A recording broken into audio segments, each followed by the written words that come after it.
Hello everyone, welcome to today's editorial session. So today we will be discussing few of the topics of the past week. So I have chosen the topic Sabrimala woman entry, and the next topic would be controversial rupees 80,000 crore Great Nicobar project gets NGT green signal and light. And the third topic would be India-France elevate ties to special global strategic partnership. ठीक है? So ये जो news है ये आपके पिछले जो हफ्ते हैं उसमें से मैंने कुछ इंपॉर्टेंट न्यूज़ उठा के यहाँ पे डिस्कस करने की कोशिश की है. So before we discuss our news and editorial part, so I would like to introduce with the GS Foundation course which is provided by the CSAP. And वहाँ पे अगर if you want to take the course according to the time of your preference which is given here. Plus, apart from that, if you have any queries regarding the same foundation course, you can call on this number. After this, we have a crash course which we are launching soon. So about the crash course, I would be detailing and giving you detail a little bit. So features of the crash course of our crash course would be 10 smart books for prelims, plus personalized mentorship आपको मिलेगा. उसके बाद इसके अलावा भी 1500 MCQs test series आपको मिलेंगे, plus यहाँ पे आपको डेली न्यूज़पेपर एनालिसिस भी मिलेंगे. ठीक है.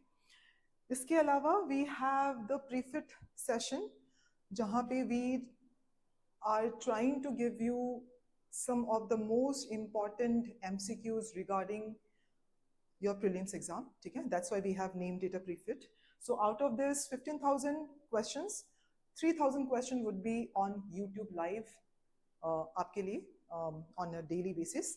Plus इसके अलावा MCQs elimination technique भी आपको समझाया जाएगा, plus explanation of MCQs, test series not included यहाँ पे, but you will get the questions.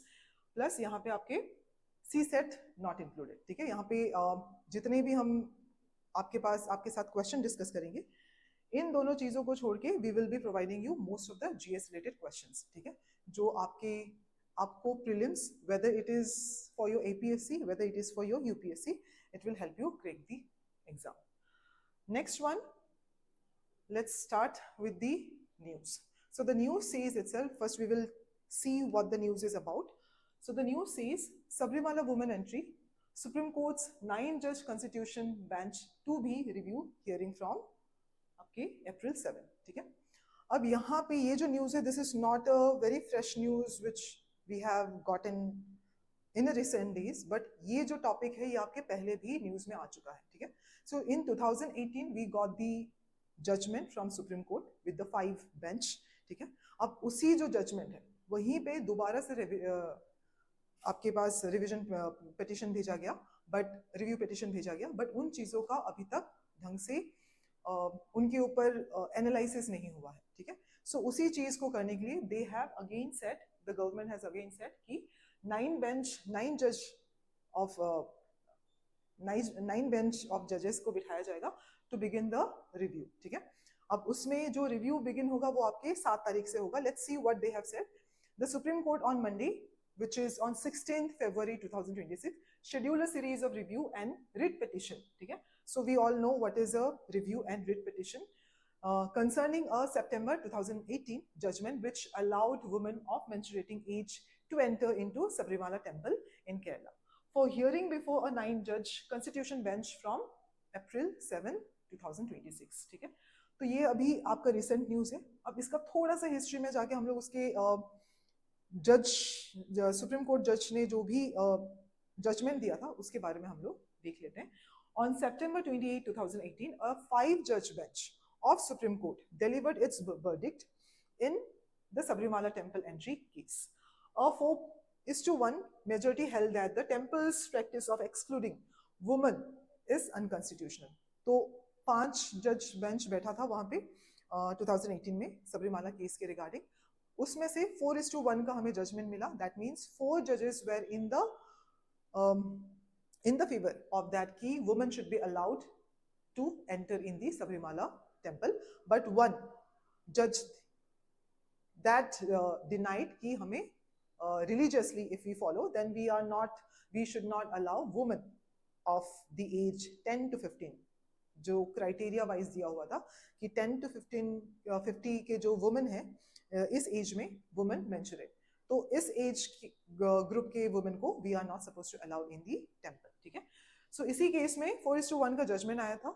It held that the practice violated the fundamental rights to freedom of religion, article 25 as well, ठीक है, of female worshippers, sorry. The bench struck down rule, the bench ने और कौन से rule को struck down किया था? Of the Kerala Hindu places of public worship rules 1965, which allowed the exclusion of women based on custom. तो article 25 का ये वायलेशन तो था ही कि women just because she menstruate, उस वजह से उनको टेम्पल में एंट्री नहीं मिल रही, ठीक है. सो ये जो न्यूज है इसका अभी तक हमें जजमेंट नहीं मिला है. जैसे कि डेट हमें, we can see the date which is going to release on 7 April. उस दिन हमें 9 बेंच के जजमेंट जजेस से हमें जजमेंट मिलेगा. प्लस अब ये जो न्यूज है ये थोड़ा सा इंपॉर्टेंट भी बन जाता है from our syllabus point of view से, because not just on this point कि सबरीमाला में वुमेन की एंट्री होनी चाहिए कि नहीं चाहिए, not on this issue, but there are other issues related to this same news that is on the ground of discrimination, ठीक है. जैसे कि if we see in Muslim community also, the women are not allowed to go to the masjid, ठीक है.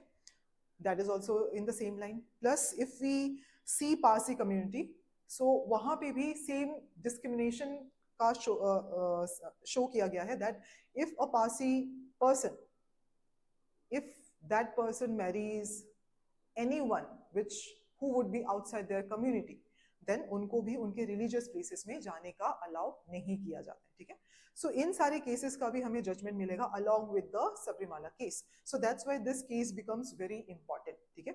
And जितनी भी review petition वहाँ पे फाइल की गई थी, so 2018 में दिया गया था judgment, 2019 में बहुत सारे review petition फाइल किया गया था, but उन review petition को analyze करने का हमें टाइम नहीं मिला था. या तो फिर गवर्नमेंट में अगर हम लोग देखें, अगर हम अपने कंट्री में ही देखें तो इट वाज अ टाइम जब आपका कोविड आया था, ठीक है. सो इसी वजह से जो पिटिशन है वो आपका डिले होता हुआ गया, ठीक है. सो अपार्ट फ्रॉम दिस, क्योंकि since we did not get any judgement right now, ठीक है, we would have to analyze the case based on the previous judgment, ठीक है, which we just saw कि 4:1 का जजमेंट आपके पास आया था. इसके अलावा भी when we try to put and we try to see the case, ठीक है, before we try to see the case, let's read about the Sabrimala temple. अब since we have not, as I said, since we did not get अभी तक judgment, so हमारे पास अभी important point क्या क्या बन जाता है कि कब इसका last judgment निकला था, ठीक है, रिव्यू पिटिशन को entertain किया गया कि नहीं, ठीक है. प्लस यहाँ पे जो केसेस है जैसे कि Sabarimala case, what are the other cases which are related to this topic, ठीक है. Apart from this, as we have to see the location of the temple, ठीक है. So the brief description about the Sabrimala temple. अब अगर location wise देखें, ठीक है, अब एग्जाम पॉइंट ऑफ व्यू से देखें तो जजमेंट तो इंपॉर्टेंट होता ही है, ठीक है, होगा ही, बट इसके अलावा वी कैन सी कि सबरीमाला टेम्पल के ऊपर भी आपके पास बहुत सारे क्वेश्चन आ सकते हैं, ठीक है. So if we see the temple was located in the Periyar Tiger Reserve, ठीक है, which is in the Western Ghat mountain ranges. Apart from this, this is located in Pathanamthitta district of Kerala, ठीक है. अब इसमें again pilgrims trek the Nilima to reach the shrine. अब नीलिमा जो है that is the mountain which they have to trek and then they can reach to the temple Sabrimala, ठीक है. And then यहाँ पे किनको पूजा जाता है? Lord Ayyappa. And while going to this temple, and if you want to go to this temple, the devotee, ठीक है, the pilgrims have to observe strict abstinence vows for 48 days. तो 48 days तक का आप abstinence follow करते हो, पालते हो, उसके बाद जाके आप उस मंदिर में enter करते हो. So that much of strict rule have been followed by this temple. Apart from this, selective ban on women entering it, ठीक है. अब जैसे कि as we have not gotten the decision, but still we have gotten the 2018 वाला decision, where we have seen that constitutionally it was struck down that अब इस case में they were discriminating between the gender, ठीक है। अब यहाँ पे अगर हम लोग देखें कि they were discriminating womens on the base of gender, so now they are violating our fundamental rights, ठीक है। तो यहाँ पे हमारे पास article 14 where equality before law, ठीक है, एंड देन उसके बाद आर्टिकल 15 की हमें डिस्क्रिमिनेशन नहीं करना चाहिए बेस्ड ऑन जेंडर, ठीक है, that is happening. Plus article 25 जहाँ पे हमें अपने रिलीजन को प्रैक्टिस करने के लिए वी आर गेटिंग क्वेश्चन, ठीक है। सो इफ फंडामेंटल राइट के according we see there are so many fundamental rights which are getting violate, ठीक है। अब यहाँ पे हमें देखना है कि now the thing is, now the decision would be on the basis of कि do we have to and can we see the religious thing and the religious activities in terms of logical, or we have to just have the faith, ठीक है। क्योंकि अगर हम I am not giving any judgement, I am no one to give any judgement, but I am just putting the points according to the news which is given here that we got the judgement, review petition file किया गया। अब वहां पे even the local people, if you go to the same district where the temple is located, if you ask those people, even the people from that district are reluctant to go to the temple just because they follow and they have a faith in their deity, ठीक है, which is Lord Ayappa, ठीक है। तो उनको अगर पूछा जाए वो खुद मना करते हैं कि उनको नहीं जाना, ठीक है। but on the legal terms, which if we have to see logically, then the Supreme Court has given its decision that women are allowed to go to the temple, ठीक है। अब जब रिव्यू पिटिशन भी file किया गया इतना ज्यादा, that means there must be something which is not acceptable by the local people, ठीक है। not just local people, around the country, from around the country they have gotten the review petition. review petition हमें generally Supreme Court के लिए तब मिलता है जब ऐसा नहीं है कि सुप्रीम कोर्ट ने कोई भी अगर डिसीजन दे दिया दैट वुड बी अ पत्थर की लकीर, ठीक है। So that is not like that. सो इसी वजह से Supreme Court can also review their judgement, ठीक है। तो जब इतना ज्यादा रिव्यू पिटिशन मिल जाता है, so they have to do the same thing. तो अब यहाँ पे एग्जाम पॉइंट ऑफ व्यू से हमें किन किन चीजों पे ध्यान रखना है, plus first the fundamental rights which are violating, ठीक है। प्लस अगर हम लोग देखें कि रिव्यू पिटिशन किस तरह से हमें फाइल किया, किस तरह से हम लोग फाइल करते हैं, ठीक है। Apart from that we can see the factual points regarding this news, ठीक है।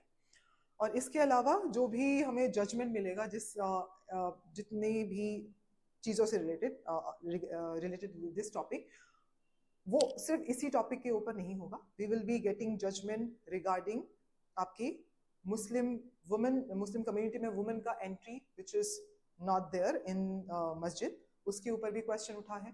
प्लस आपका Parsi community when they get married outside their community and then they are not allowed to enter in their temple main shrine, so that is also a questionable thing, ठीक है। तो यहाँ पे अभी आ जाती है क्वेश्चन ऑफ कि कितना कोई चीज लेजिटिमेट है, ठीक है, कितना कोई चीज आप लॉजिकली चीजों को देख सकते हो। But again we have to see that India is a kind of country where we follow, where we do have faith in God, and जब भी हमारे पास फेथ इन गॉड होता है we do not see anything logically, ठीक है। अब वहां पे हम लॉजिक लगाना शुरू कर दे तो वहीं पे क्लैश आने शुरू हो जाते हैं, ठीक है। सो about which we will get to know in the 7th, in the date 7th April. So let's move to the next news, which is a controversial rupees 80,000 crore Great Nicobar project gets NGT green light, ठीक है। Let's read the news कि किस वजह से ये news पे है। After a prolonged wait, the National Green Tribunal on Monday cleared the controversial Great Nicobar project worth rupees 80,000 crore after disposing of the challenges against it. Okay? Then we can see a 6-member special bench of NGT found no substantial ground to interfere with the mega infrastructure project, observing that adequate safeguards had been incorporated into its environmental clearance. Okay? अब इसका थोड़ा सा again, if we see the history, that the history is, if we see that 2000, ठीक है, अब sorry, इस project का जो बिगिनिंग है दैट इज फ्रॉम 2020, ठीक है। अब 2020 से इस प्रोजेक्ट का बिगनिंग हुआ था and it was suggested by Niti Aayog, ठीक है, and then it reach and जब ये प्रोजेक्ट बनाया गया था 2020 में, जब प्रपोजल दिया गया था, द मोटो वाज दैट कि 2023 से आपका ये प्रोजेक्ट लागू हो जाना चाहिए, ठीक है, मतलब शुरू हो जाना चाहिए. But as soon as it reach to the ground where all the circumstances have to be analysed, NGT के पास आते आते वो 2023 में रुक जाता है, ठीक है, जब उसको बनना शुरू होना चाहिए था. After 2023 to 2026, now the project got the clearance, ठीक है. अब पहली बात तो why this project is in the news and why and in what sense it would be important from the Indian subcontinent, ठीक है. तो यहाँ पे अगर हम लोग देखें, I hope, I guess the map is not visible, ठीक है. इसका अगर हम लोग प्लस पॉइंट देखें थोड़ा सा, the project is expected to boost India's presence in the Indian Ocean region, ठीक है. So we know how much geographically and geopolitically Indian Ocean is important for us, ठीक है.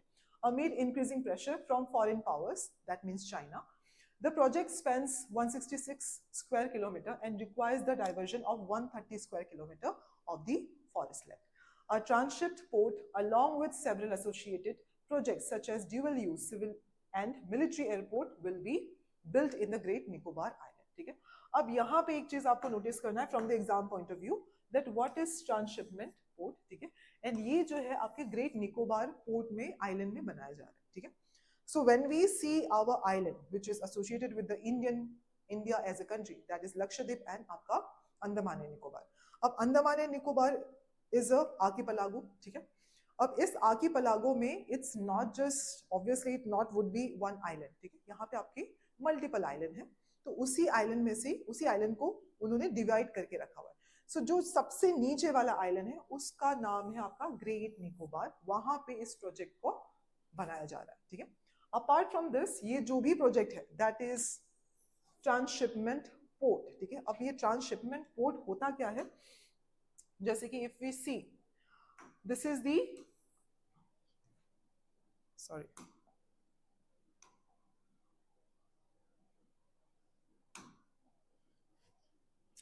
दिस इज द आइलैंड, ठीक है.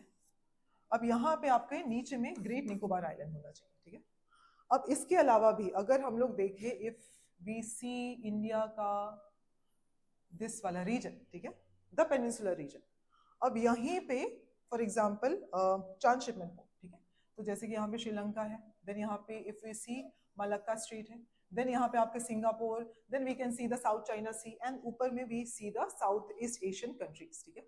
अब इसमें से अगर हम लोग कंट्रीज को देखें, तो जो ट्रांसशिपमेंट, जैसे कि आपके एक दो तरीके का शिपमेंट यहाँ पे हम लोग देखेंगे. फर्स्ट जो कि डायरेक्ट आपकी टू द डेस्टिनेशन डिलीवर करते हैं, ठीक है. So that is a direct delivery. Next one is transshipment port, that means अब हमारा अभी का सिचुएशन जो है, जब हमारे पास ये ट्रांसशिपमेंट पोर्ट नहीं है, ठीक है, अभी का सिचुएशन क्या है कि जब भी हमारे पास कोई भी सामान आता है बड़े बड़े कार्गोज में, so first they move to the other port, जैसे कि कोलंबो पोर्ट में वो चले जाते हैं, वहां पे रुकते हैं, देन वहां से शिप में, दूसरे शिप में भेज के वो हमारे कंट्री तक भेजते हैं, ठीक है. So this was the situation, this is the situation right now.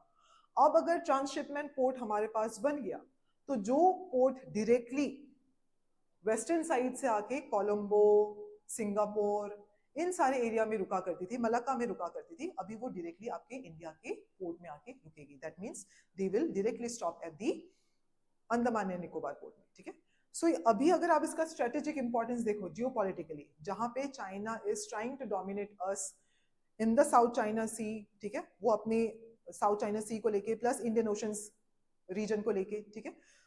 So they are trying to dominate us in a different way. So उस चीज को काउंटर करने के लिए the project which we are investing right now इसमें, ठीक है. So it's very important strategically, ठीक है, आपके geopolitically this port would be very important. तो दैट्स वाई थोड़ा सा अगर हम एग्जाम पॉइंट ऑफ व्यू से देखें, again prelims point of view से, इसका लोकेशन, ठीक है, लोकेशन कहाँ कहाँ पे है, एंड प्लस ग्रेट निकोबार आपका कहाँ लोकेटेड है, इसके ऊपर आपके पास क्वेश्चन आ सकते हैं. प्लस द स्टेटमेंट्स, जैसे कि ट्रांसशिपमेंट, ठीक है, इन सारे स्टेटमेंट से रिलेटेड आपके पास क्वेश्चन आ सकते हैं. Let's move to the next news, that is India France elevate ties to special global strategic partnership, sign key pacts on defense critical minerals and innovation. So we have recently seen that France's president has arrived in India, visited India, ठीक है. अब वहीं पे we have seen there are lots of MOUs and policies which are signed between the France as a country and India, ठीक है. India और France के बीच में कुछ कुछ MOU साइन हुए and कुछ कुछ policies यहाँ पे साइन होते हुए हमें दिखी, ठीक है. Let's see the main news out of this. Defense remains a pillar of the India-France Special Global Strategic Partnership, but it is increasingly defined by co-production rather than procurement. The sixth India-France annual defense dialogue was held in Bengaluru on February 17, 2026, co-chaired by Defense Minister of India and French Armed Forces Minister Catherine Vautrin. The bilateral defense cooperation agreement was renewed for another 10 years, signed by India's Defense Secretary and France's Deputy Director General for International Relations and Strategy. अब यहाँ पे जब उन दोनों देशों के बीच में ये चीज साइन हुई, पहले हमें ये देखना है कि what were the historical provision and what were the historical thing which was going on between these two countries, ठीक है. So हमारे जो टाइज हैं वो फ्रांस के साथ हमारे आज़ादी के टाइम से ही सही है, जैसे कि 1947 से, ठीक है. Then we were involved in lots of military activities, ठीक है, जैसे कि military exercise में अगर हम लोग देखें वरुण, गरुड़ा, ठीक है, शक्ति, these all were related to France and India. Apart from this, जिसके बारे में बहुत controversial जो warfare है, warfare aircraft है, जो हम लोग कहाँ से मंगाते हैं, आपके फ्रांस से, that is Rafale. उसके ऊपर भी बहुत ज़्यादा क्वेश्चन हम लोग को देखने को मिलता है. That is again from that country. Even we have the relation with France in terms of entry in UNSC, ठीक है, permanent member. Plus उसके बाद और हमें किस चीज़ के ऊपर दिखता है फ्रांस का relation, that France support us in most of the bilateral, जब भी हमारे कोई भी UN में मीटिंग होता है, फ्रांस से हमें definitely and most of the time support मिला है हमारा. तो if we see the history of India and France, that we were in good relationship, ठीक है. So जो मीटिंग हुआ था इंडिया एंड फ्रांस के बीच में, उनका की outcomes let's see. It included MOU between BEL and Sarfan for the joint manufacture of Hammer air to surface missile in India under the Make in India initiative. अब यहाँ पे आपके पास again if we see from prelims point of view, ठीक है, Hammer air to surface missile, ठीक है. अब ये जो Hammer air to surface missile है, इसके बारे में आपके पास क्वेश्चन आ सकता है, that it is air to surface one. First of all, in India, the reciprocal deployment of the officer at Indian Army and French land forces establishments and the joint inauguration of the H125 final assembly line, India's first private sector helicopter manufacturing facility, combining the strengths of Tata Advanced Systems and Airbus. तो इन सारी चीजों के बीच में MOU दोनों country के बीच में sign हुआ है, ठीक है. India has also pushed for increasing indigenous content in the Rafale fighter jet by up to 50%, and both sides noted progress in the Safran-Hull partnership. That means Hull in the sense कि इसको Hindustan aeronautics limited है, इसको short में HAL लिखा हुआ है, so I'm reading as Hull. Then partnership for the Indian multi-role helicopter IMRH. The P-75 Scorpion submarine program delivered its sixth vessel to the Indian Navy in January 2025. And both leaders welcomed the continuation of submarine cooperation. Both countries also agreed to constitute a joint advanced technology development group to co-develop critical and emerging technologies in niche areas. Okay? So we can see that how many these are not the only thing. ये तो मैंने जैसे कि defence के line में आपको बहुत ज़्यादा फोकस करके बताया. बाकी if we see from the exam point of view, we would be seeing the relation from the history, जैसे कि Indian Solar Alliance में भी हमारा उनके साथ relation है, ठीक है. So you can mention that also, plus the recent one which we have just developed, plus अभी ये जो projects है, ठीक है, जो भी हमारे पास ये project आएंगी, it will definitely boost the employment and employment opportunity for the regional people. So this is all about today's news. So we have discussed 3 important news related to our exam. आप इसको prelims के perspective से पढ़ोगे तो main point जैसे कि one liner चीज आप देख सकते हो important. And nowadays we are getting also question on the basis of statement wise, तो आप उसके बेसिस पे भी देख सकते हो क्वेश्चंस. ठीक है, तो उस अब थोड़ा सा एपीएससी आपके एग्जाम को अगर आप हम लोग देखें तो थोड़ा सा आपका यूपीएससी के पैटर्न में वो धीरे धीरे कन्वर्ट होते हुए जा रहे हैं. सो स्टेटमेंट बेस्ड क्वेश्चन अभी जैसे कि इससे पहले हमारे पास एपीएससी में क्वेश्चंस आते थे वन लाइनर. ठीक है, कि अब फैक्चुअल क्वेश्चंस, अभी they already give us the statement, now we have to analyse the statement is correct और नॉट. ठीक है, तो जब भी हम लोग स्कीम्स एंड चीजों के बारे में, पॉलिसीज के बारे में पढ़े, we need to know first what is the scheme, how it is going to be get implemented and who is implementing it, plus what are the provision to get that scheme. तो ये थोड़े point of view से अगर हम लोग schemes and policies को करें, we will be able to do justice to the news.